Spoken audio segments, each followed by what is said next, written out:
And we spend the majority of our lives trying to figure out how we are to be. And the book of Revelation tells us, as Christians, how we are to be in those 7 letters to the churches.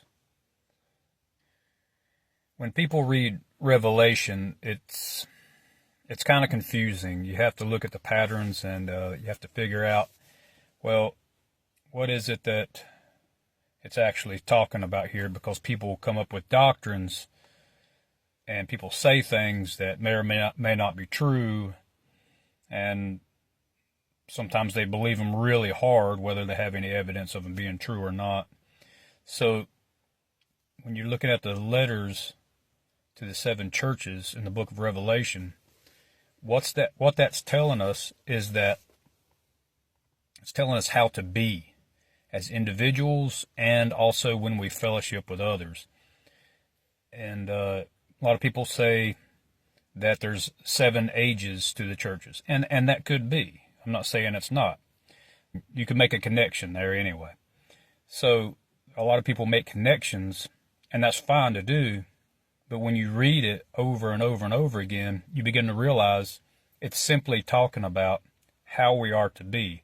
And what could be more important in our lives than to talk about how we are to be? You read it like that, with that in mind. It's not just something that I'm saying. Just keep it in the back of your head. But you can read Romans, and you can get into the whole Bible and try to learn how to be. But what I'm saying about those 7 letters is that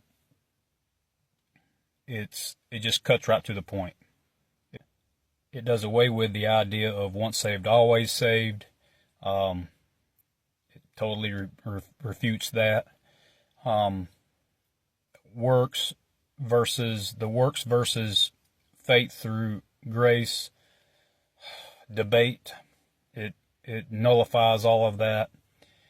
If your doctrine solidifies, brings people together in unity, then it's a good thing. Study the 7 letters, okay? Start there, and when you're reading the book of Revelation, learn how to be a Christian according to Christ, okay? So it's a unifying doctrine to look at it the way it's written, which is telling us how to be as individuals and when we fellowship.